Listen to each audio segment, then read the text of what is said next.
These chilling images capture Miguel Cortez Miranda moments after his arrest in Mexico City, dubbed by the media as the Mexican Jeffrey Dahmer because Cortez keeps the remains of his victims in his apartment for his own twisted pleasure. He even wrote coded confessions that he posted on his social media, but unfortunately they went unnoticed, allowing him to continue his killing spree undetected for 12 years, claiming as many as 35 victims. His method was meticulous. He documented his sinister progression in a diary, describing with pride how he evolved and refined his ability to kill. In this unsettling photo, taken immediately after his final murder, Cortez's expression is haunting, not a hint of remorse, only an eerie, satisfied smile. It's as if he is relieved, eager even to finally share his grotesque deeds with the world. Cortez is a classic serial killer in the modern day. He should have been stopped so many times, but somehow he kept slipping through the cracks. The way he talks about his victims is truly disturbing. But before we dive in, if you find this video fascinating, then please drop it a like and leave me a comment below. And if you are new here, then please hit the subscribe button and consider following me on Instagram. It all really helps. Thank you. This video is created solely for educational and documentary purposes. It does not endorse or condone the criminal actions described within.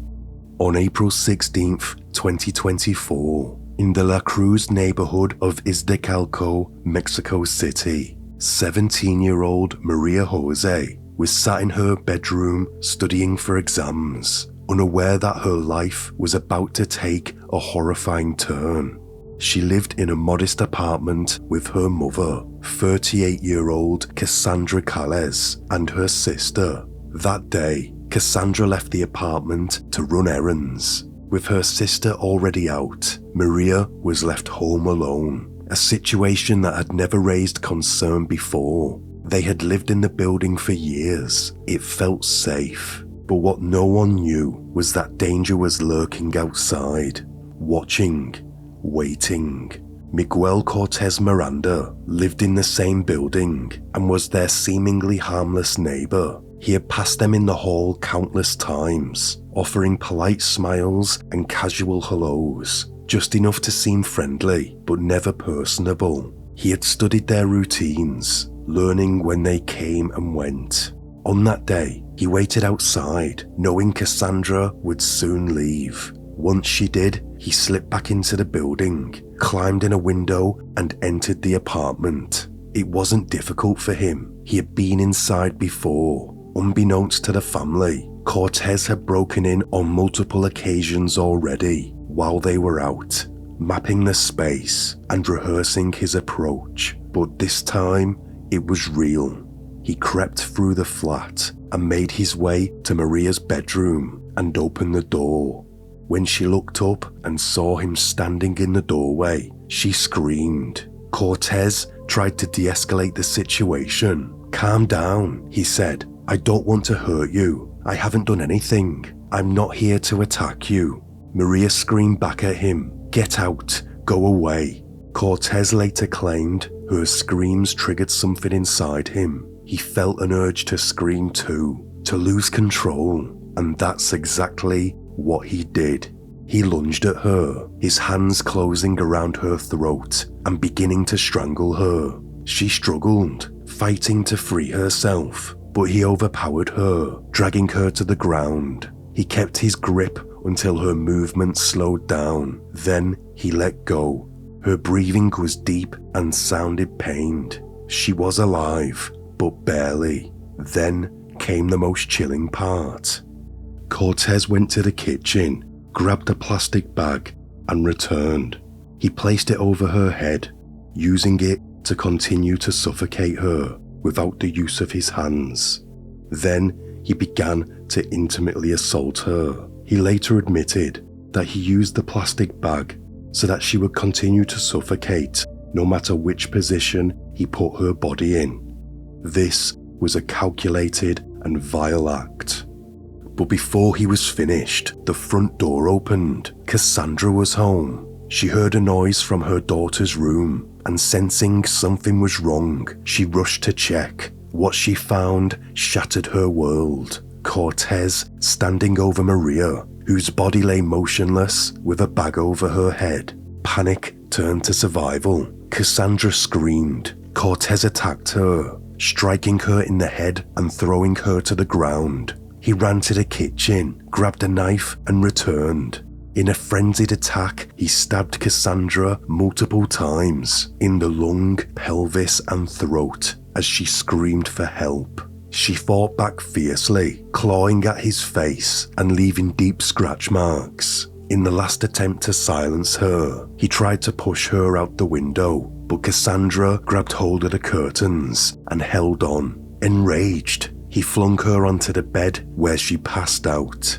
As Cortez fled the scene, neighbors who heard the screams chased after him and alerted the police. When officers arrived, Cassandra, barely conscious, managed to drag herself to the front door and open it. She was rushed to the hospital with life-threatening injuries. She told them that her attacker was her neighbor. Tragically, Maria was pronounced dead at the scene. Later, Maria's aunt, Angela Calles, spoke about her niece and quote, "She always asked her mom's permission to go outside. She wasn't a bad girl. This has been so hard for us. It's like someone stole her dreams. She'll never get married, never finish her career. She'll never be able to help her mom." Maria was a bright student, full of hope. She had been studying business administration, dreaming of buying her mother a home one day. She was kind, ambitious, and innocent. She wanted to start riding a motorbike like her dad, who had intended to buy her one for her 18th birthday. But now, this was over. Because of one senseless act of evil, her life was taken away.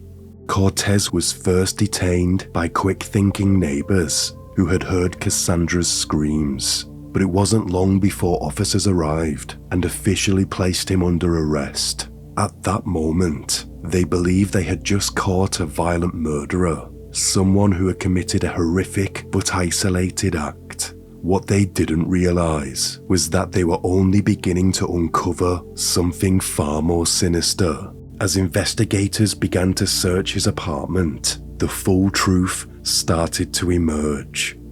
Inside his home, officers discovered a nightmarish collection of at least 20 human remains and 5 skulls, believed to belong to at least 6 different victims. Bloodstains were all over the walls. Alongside the remains were ID cards from 20 different women, alongside women's clothing and jewelry, kept as trophies. Personal documents and chemical substances were also found, along with a saw, leading officers to believe that he may have been disposing of these remains by dissolving them in acid. They also found a diary where he had documented his crimes and talked about his progression as a killer. This was no longer just a murder case.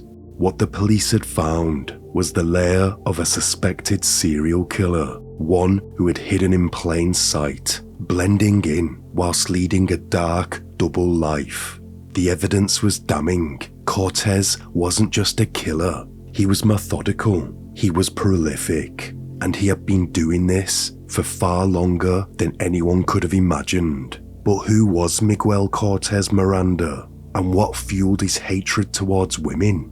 Known to the public as the Mexican Jeffrey Dahmer, Miguel Cortez Miranda was born on October 25, 1984, in Mexico City's Gustavo A. Madero borough. On the surface, his upbringing seemed normal. He had a younger sister named Claudia. His father, a bacterial chemist, was a strict but accomplished man, whilst his mother stayed at home to take care of the children and family life. Both siblings excelled academically. They were bright, focused and driven, traits encouraged by their demanding father. Both Cortez and his sister pursued chemistry like their father, but soon Cortez stood out, impressing teachers with his intelligence. But behind his academic brilliance festered bitterness. No matter how well he performed, it was Claudia who received the praise. Cortez would later claim that he was abused by his father, and what hurt even more was that his mother and sister, he said, did nothing to protect him. Although his sister has said that they were both abused by their father, not just him. But maybe Cortez felt he got it worse. Resentment grew like rot beneath his quiet exterior. He became isolated and socially withdrawn, and disturbingly began to exhibit signs of cruelty. Despite his academic success, he spent his free time creating various acids and using them to damage cars or worse, harm animals. He took pleasure in their pain, and it was an early glimpse of what was to come. At age 23, with flawless academic credentials, he secured a job in a lab specializing in food and water analysis. By 25, he was working at North Laboratorio Clinic, a prestigious facility. Though he thrived professionally, his co-workers described him as distant and awkward, especially around women. Online, Cortez had a small social media account with about 30 friends and used it mostly to share his successes and travels. He often flew to different countries for adventure. He also spoke 3 languages. To those who knew him casually, he was well-mannered, cultured, and even admirable. No one suspected the darkness beneath. But everything changed in 2012. That year, he moved into an apartment near his workplace, an apartment that would become the epicenter of a nightmare. It was here he met 21-year-old Frida Sofia Lima Riviera, a student who had left her humble home in Zacualpan de Amilpas to attend university. By chance, she moved into the same neighborhood as Cortez. They struck up a friendship. At first, it seemed harmless, but then Cortez gave her a book titled Perfume, The Story of a Murderer. A chilling gift in hindsight. The novel follows a man who distills the scent of virgins into perfume through murder. Frida, seemingly unaware of the sinister undertone, shared photos with Cortez and affectionately referred to him as a father figure. He was 28 and she was now 22. By early 2013, their relationship had deepened. They began traveling together. He even quit his job, possibly to be with her more. At one point, they visited her family. During the Cholula Fair, Cortez was thought to now be her boyfriend, but the mask was beginning to slip. In October 2013, whilst out of work, Cortez joined an animal rights activist group. He would later say he took this role as he was able to meet women, but the people there quickly saw a different side of him. They described him as aggressive and volatile. He didn't stay long. By February 2014, he had taken a new job at Nuco, a laboratory specializing in vitamins. He lasted only a month before being fired. Shortly after, he began posting eerie poems on Facebook, messages that no one paid much attention to. Then, on December 7th, 2014, Frida posted a cryptic message. "I'm not going back where I came from. I never look back." It was the last time anyone ever heard from her. Frida vanished. 2 months later, on February 7th, 2015, her worried family traveled 3 hours to Mexico City to file a missing persons report. The police were dismissive. They assumed she had run off with a boyfriend and assured the family that she'd return. But Frida's loved ones knew better. She had never disappeared like this before. Months dragged on, 3, 4, 5 months, until the family realized no one was coming to help. There was no media coverage, no investigation, no urgency. It was as if Frida never existed. Meanwhile, Cortez went on with his life. A month after her disappearance, he began sharing disturbing images of dead animals, murder cases, and infamous killers. He even mocked law enforcement online, calling them useless. He was hiding in plain sight. On October 23rd, 2015, he posted a poem on his Facebook titled, "I Will Miss You." It read, "It didn't take me long to realize that your hands weren't moving. I discovered that your body was stiff, and I was scared when I noticed that you were cold. I touched your back, and it was nothing but your clothes. I touched your neck, and it was nothing but stone, cold rock, like ice, hard as an iron, and worst of all, motionless like a statue. My face changed, now because I felt it, and because of my tears. Tears of happiness turned into tears of despair. I wanted to be by your side, but not like this."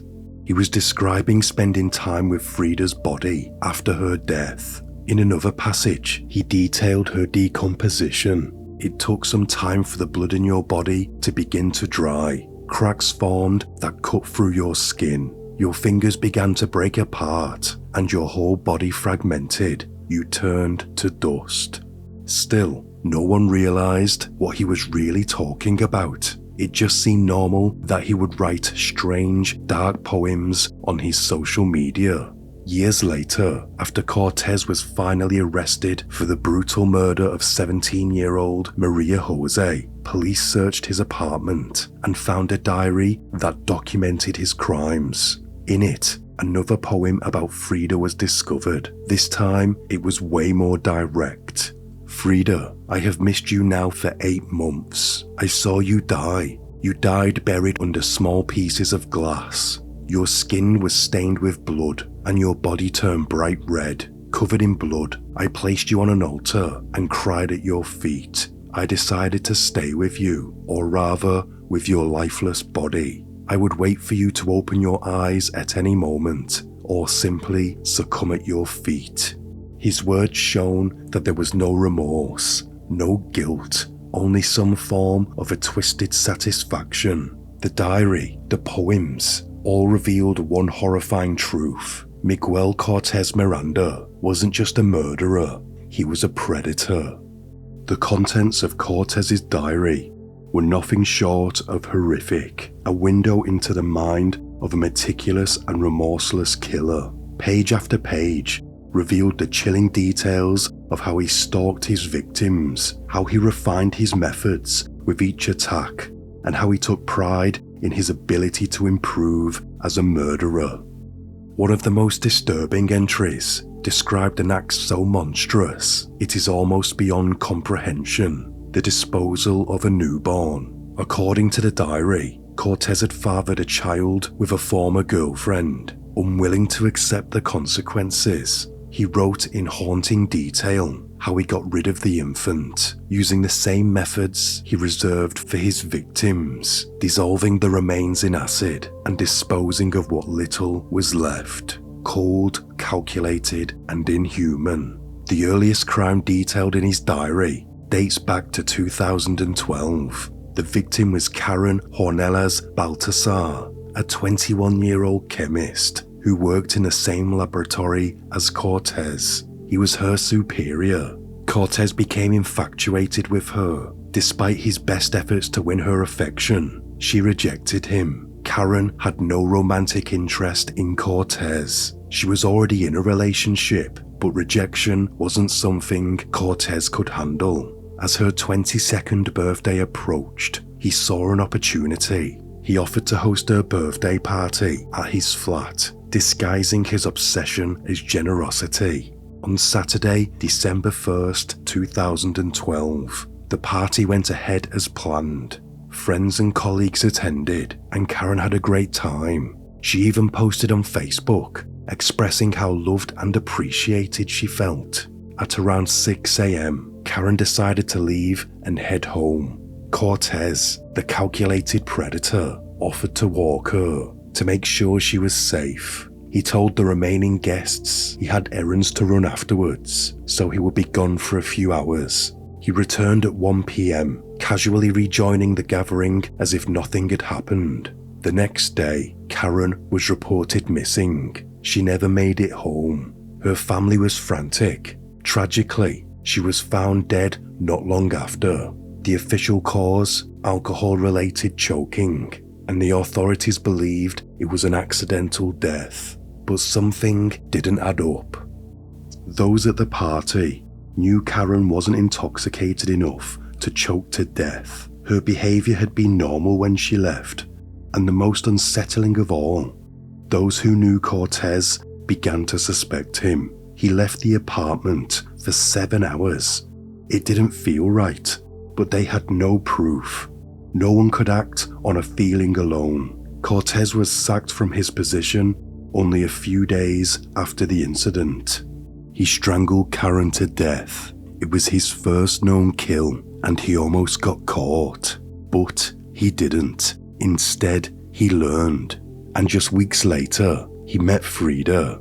There is a strong possibility that Karen Hornales wasn't Cortez's first victim. Just months before her death, in 2012, 18-year-old Mariani Roblero Gonzalez disappeared under mysterious circumstances. In the morning, she left for school at precisely 8:50 a.m. on a seemingly normal day, but by 8 p.m, when her mother returned home and found she had not come back, the sense of dread began to set in. She was reported missing, but from the start, the investigation was riddled with failure. The family had told the authorities that it was Cortez who was the last person known to be with her. He was helping her with a project for her studies. CCTV footage from the area wasn't secured in time. It was erased before the authorities requested it. Phone records were checked and found nothing incriminating between the communication between Cortez and Mariani. It appeared she had simply vanished. A reward of 1.5 million pesos was offered for any information leading to her being found, but even the missing persons posters were botched. Some claimed she was 32, others said 21, but in reality, she was just 18. The family fought for answers, but the system failed them. Her father, broken and exhausted, would later say, "I feel as if my daughter is no longer here. I have to accept that."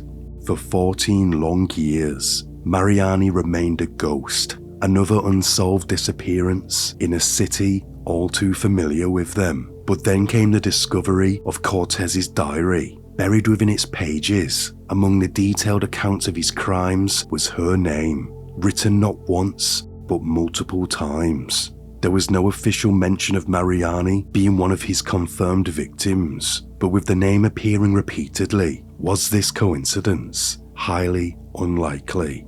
Given what we know now about Cortez, the calculated way he stalked and preyed upon his victims, it's entirely plausible that Mariani may have been his first kill.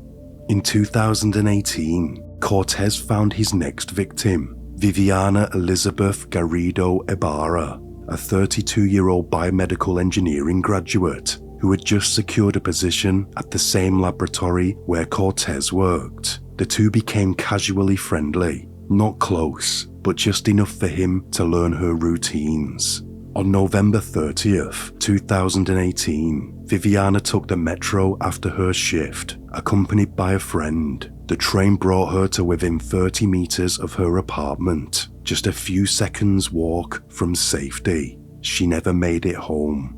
Viviana had a husband and a 9-year-old daughter. It was her husband who had reported her missing. The case quickly caught media attention, but disturbingly, some outlets turned the blame on her, suggesting that she should have been more careful. The implication was deeply unfair. Viviana's sister responded with action. She created missing persons posters, painted a mural of her sister at the metro station where she vanished, and also fought to have CCTV cameras properly installed and maintained so that no other woman would just vanish like she did. All of Viviana's co-workers were questioned, including Cortez, but no red flags were raised. he slipped through the cracks once again. Her body was never recovered. Given what we know now about Cortez's methods, it is likely that Viviana's remains were taken to his apartment and eventually dissolved like the others. In 2019, Claudia Andrea became another victim. She was a 36-year-old chemistry student who had moved into the area in 2013. She also mysteriously vanished. She and Cortez had dated briefly, but in 2019, she was found dead in her apartment, alone, decomposing and seemingly forgotten. The initial assumption was that she had died of natural causes. No foul play was suspected. It wasn't until months later, when her family checked her bank accounts, that something more sinister surfaced. Someone had been spending her money after she had died. The connection to Cortez was never officially made, but the pattern was impossible to ignore. Too many women, too many coincidences, too many red flags missed. Authorities had interviewed Cortez in connection with several disappearances and deaths over the years. The warning signs were there, staring them in the face, yet somehow the pieces were never put together until it was too late. And that is perhaps the most terrifying part of all. He was right there, in plain sight. There are many more cases, too many, that follow the same pattern. Women who crossed paths with Miguel Cortez Miranda simply vanished. Inside his diary were over 35 names. Women listed like case files. Some entries were detailed and clinical, breaking down how he stalked, abducted, and murdered them. Others were more cryptic. Alongside the names, police found 20 ID cards belonging to various women, but 5 of them were confirmed to still be alive. Were they next on the list? It's a terrifying thought and insight into how far he planned. During interrogation, Cortez spoke calmly and in detail about how after he had spent time with the victims' remains, he would dismember each of their limbs, how he dissolved their limbs in acid, one piece at a time. He even timed it with a stopwatch, taking pride in knowing exactly how long it would take for each body part to vanish based on the size and weight. There was no remorse, no emotion, just precision. So far, 3 victims have been confirmed through DNA analysis, but authorities have withheld their identities to the public. Still, the diary is enough to tell us what he is. Cortez's trial was set for April 14th, 2025, but the case presented major legal complications. For now, he could only be tried for the murder of Maria Jose and the attempted murder of her mother Cassandra. Authorities were still untangling the web of his 14-year crime spree, but even without the full extent of charges, the evidence was overwhelming. If convicted, he faced a minimum of 78 years in prison, a life sentence for a man of his age. Then came the final twist. Just one day before his trial, Cortez collapsed in his prison cell. Hours before he was due to be transferred to court, he suffered a sudden cardiac arrest. He was rushed to the general hospital, but it was too late. He was pronounced dead on arrival. Miguel Cortez Miranda died at age 40, taking many of his secrets with him. His sister Claudia spoke to the media, still in disbelief. She said, "He was very different. In the family, everyone considered him quiet. He never showed aggression. At work, he was polite, respectful to my cousins, to everyone. He was considered hardworking and intelligent, the calmest among us, the one who had achieved the most. We all thought he was a good person. The last few times I saw him, he seemed fine. He spoke well, seemed calm. We never imagined he was a monster. It never crossed our minds." In the end, this case wasn't just about the horror one man inflicted. It was about all the warning signs missed and all the dots left unconnected. Had Cassandra not come home early that day? Had she not walked in at that exact time? It's likely Miguel Cortez Miranda would still be out there, still hunting, still hiding in plain sight, and that is perhaps the most terrifying thought of all. Thank you for watching. Until next time, stay sane.